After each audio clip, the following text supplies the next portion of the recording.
இயேசுவில் அன்பு நிறைந்த சகோதர சகோதரிகளே, திருவருகை காலத்தினுடைய இந்த தயாரிப்பு காலத்திலே நாம் ஒவ்வொருவருக்கும் இன்றைய நாளில் கொடுக்கப்பட்ட இறை வார்த்தை, இறையரசை நாம் கட்டி எழுப்ப வேண்டும் என்பதுதான். இந்த இறையரசை கட்டி எழுப்புவதற்கு நாம் செய்ய வேண்டிய காரியம் என்ன? விசுவாசத்தோடு வாழ்வது, விசுவாசத்தோடு இருப்பது. விவிலியம் சொல்கிறது, விசுவாசத்தினால் நீதிமான் பிழைப்பான் என்று சொல்கிறது. இன்றைய நற்செய்தி வாசகத்திலே இந்த நூற்றுவர் தலைவர் கனத்த இதயத்தோடு ஆண்டவர் முன்னால் நிற்கின்றார். தன் பையன் மிகுந்த வேதனையோடு படுத்து கிடக்கிறான். அவனை எத்தனையோ மருத்துவரிடம் அழைத்து சென்று விட்டேன், யாரும் அவனை குணமாக்கவில்லை. ஒவ்வொரு முறையும் அவனை பார்க்கின்ற பொழுது எனக்கு அவன் படுகின்ற வேதனையை தாங்கிக் கொள்ள முடியவில்லை என்ற கனத்த இதயத்தோடு இந்த மனிதர் இயேசுவின் முன் நிற்கின்றார். ஆண்டவர் சொல்கிறார், நான் வந்து அவனை குணமாக்குவேன் என்று சொல்கின்ற போது இந்த மனிதன் சொல்கிறார், ஆண்டவரே, நான் தகுதியற்றவன், நீர் என்னுடைய இல்லத்திலே அடியெடுத்து வைக்க நான் தகுதியற்றவன். அதிகாரம் இருக்கிறது. ஒருவரிடம் செல்க என்றால் செல்கிறான், வா என்றால் வருகின்றான்.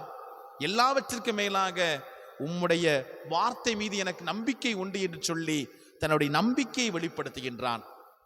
ஆண்டவருடைய செயல்களில் அல்ல, வார்த்தை, நீர் பேசக்கூடிய வார்த்தையிலே வல்லமை உண்டு என்று அவன் நம்புகின்றான். பச்சிலையோ மருந்தோ அவர்களுக்கு நலமளிக்கவில்லை, ஆண்டவருடைய வார்த்தை தான் அவர்களுக்கு சுகம் கொடுத்தது. ஆண்டவருடைய வார்த்தை உயிருள்ளது, ஆற்றல் மிக்கது, இருபுறம் வெட்டக்கூடிய வாளினும் கூர்மையானது.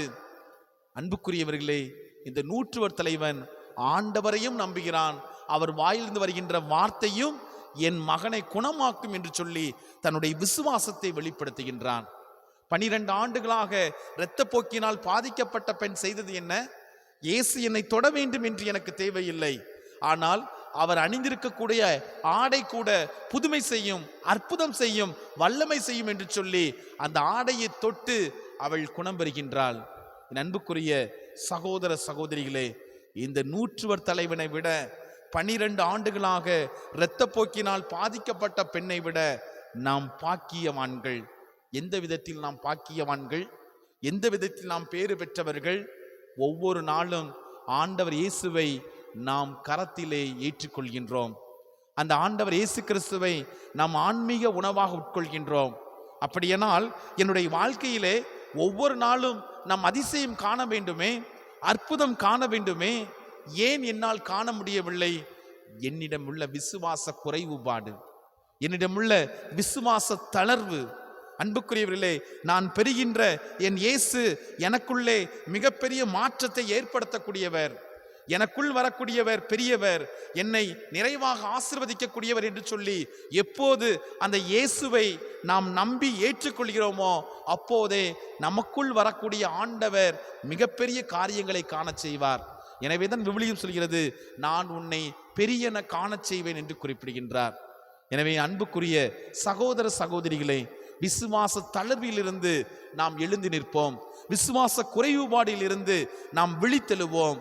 ஆண்டவரே, உம்மால் எல்லாம் முடியும், கடவுளை பொறுத்தவரை எல்லாம் லேசான காரியம் என்று சொல்லி நம்முடைய விசுவாசத்தை இன்னும் அதிகப்படுத்த சிறப்பாக மன்றாடுவோம். ஆமீன்.